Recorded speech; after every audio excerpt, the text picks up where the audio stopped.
O vídeo de hoje é para explicar para você que tem dúvidas de quando aplicar um equipamento de proteção respiratória ou ainda quando deve implantar o programa de proteção respiratória. Se essa é a sua dúvida, fica aqui que eu vou tentar explicar de forma bem clara e resumida quando aplicar um e outro. Vamos lá?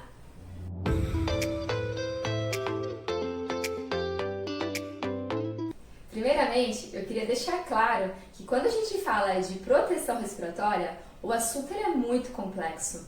Eu costumo brincar que é o universo da proteção respiratória.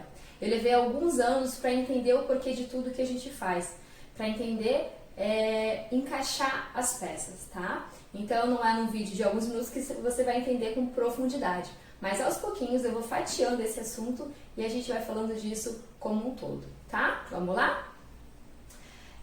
Então, como é que eu faço para saber se eu preciso de proteção respiratória? Quando a gente vai analisar a atividade ou ambiente, a gente avalia os riscos respiratórios, ok? E quando eu falo de riscos respiratórios, não é somente pensar em contaminantes, tá? A gente já pensa, tenho contaminante ou não tenho contaminante?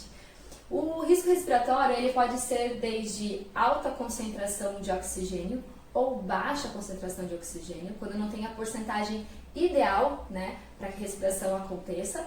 E também o que influencia muito no processo da respiração, que isso a gente pode ver no outro vídeo, é também a pressão atmosférica. Então, se eu tiver alta ou baixa concentração de oxigênio, ou ainda alta ou baixa pressão atmosférica, acima dos níveis ideais para a respiração, então isso se torna um risco respiratório.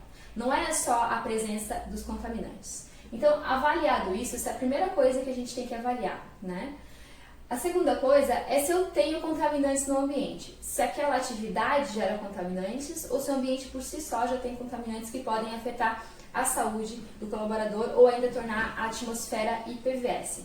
Então, quais são os contaminantes? Eles são divididos em dois grupos, dos particulados e dos gases e vapores. Então, essa é uma segunda análise que a gente faz. Percebam que não é só avaliar diretamente se eu tenho contaminantes ou não, né? Eu já falei aqui, a primeira etapa seria analisar a concentração de oxigênio ou pressão atmosférica. Visto o primeiro item e o segundo, eu tenho que também avaliar se o ambiente tem uma atmosfera IPVS ou não. Essas duas situações primeiras podem me trazer uma atmosfera IPVS, ou ainda, quando eu não tenho como avaliar meu ambiente, se ele tem essas condições ou não, quando eu não posso avaliar, eu automaticamente classifico esse ambiente como atmosfera IPVS. Por exemplo, eu tenho um espaço confinado, um espaço de pouca ventilação e eu não tenho como avaliar se eu tenho alta ou baixa concentração de oxigênio, se eu tenho gases nesse ambiente, se eu tenho particulados nesse ambiente. Logo, quando eu não posso avaliar, eu automaticamente considero esse ambiente, essa atmosfera IPVS, que é um risco, né, um risco respiratório, um risco imediatamente prejudicial à vida e saúde, ok? E ainda, eu posso estar aplicando equipamento de proteção respiratória porque meus usuários eles são apenas sensíveis. Então vamos lá, eu tenho um ambiente onde não tenho nenhuma destas condições, mas eu tenho alguns colaboradores que eles sentem desconforto, alguma sensibilidade, ou ainda eles preferem usar proteção respiratória porque se sentem mais seguros. Ok, quando eu não tenho essas condições, mas mesmo assim o colaborador ele quer usar um equipamento de proteção respiratória, ele se sente melhor, a empresa pode fornecer sim o respirador. Agora vem a segunda resposta. Aqui a primeira parte foi para vocês entenderem quando que eu aplico um equipamento de proteção respiratória. Então seria nessas condições. Claro, quando eu falo se o meu ambiente tem contaminantes, não é só porque tem contaminante que eu vou sair aplicando o equipamento de proteção respiratória. Eu tenho que fazer uma avaliação quantitativa para saber se esses contaminantes estão acima do nível de ação, acima do limite de tolerância, ok? Mas esses são os riscos respiratórios e é nessa análise aqui que eu vou entender se eu preciso ou não de equipamento de proteção respiratória. Se por algum desses motivos aqui eu concluir que eu preciso aplicar um equipamento de proteção respiratória, automaticamente eu preciso de um programa de proteção respiratória. Simples assim.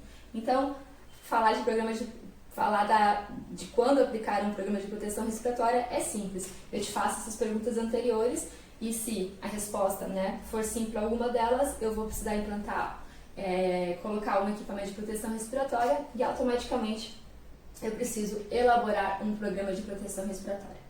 Outra dúvida, quando a gente fala de PPR, é o seguinte: Georgia, eu tenho funcionários que 1 ou 2 vezes ao ano ele faz uso de equipamento de proteção respiratória.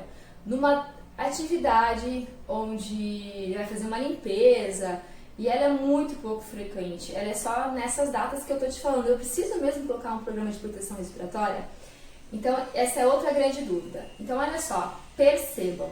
Independente do número de colaboradores que eu tenho usando um respirador ou da frequência que esse respirador vai ser utilizado, do momento que vai ser necessário, se eu já identifiquei que em alguma etapa do trabalho o colaborador vai precisar usar o respirador, então eu preciso do PPR. Por quê? E vejam que é tão importante a aplicação do PPR, do programa, para pessoas que usam na rotina, quanto aquelas pessoas que usam só em emergência, por exemplo, né? Então, por que então o PPR ele é obrigatório? Porque eu preciso garantir que no momento que a pessoa for utilizar o equipamento de proteção respiratória, ela vai saber o porquê está usando, se ela está pegando o equipamento de forma correta, se ele é adequado ao risco que ela está se submetendo, se ele sabe, né, se ele está apto a usar esse respirador, se ele é uma pessoa que pode usar esse respirador, se ele foi treinado para isso. Ele precisa passar por exame médico, ele precisa ainda saber se o respirador que ele está recebendo tem o formato do rosto dele, se vai trazer a proteção que ele precisa ou não. Eu acho que é uma coisa um pouco lógica. Se eu estou entregando um respirador, é porque eu preciso proteger alguém. Se eu preciso proteger alguém em um determinado momento, eu preciso que esse equipamento ele funcione. E para funcionar corretamente, eu preciso estabelecer um programa de proteção respiratória, tá bom? O programa de proteção respiratória não é só um documento escrito. Ali, ele reúne todas as informações para a gente fazer a gestão e a avaliação constante de como está sendo o uso e eficiência dos meus equipamentos no ambiente, ok? Então, dessa forma, espero que tenha ficado claro para vocês de quando e como avaliar se eu preciso de um equipamento de proteção respiratória e quando eu vou precisar implantar o PPR, ok? Então, se ficou alguma dúvida, alguma coisa para esclarecer, deixe nos comentários que nos próximos vídeos eu posso comentar. Um abraço!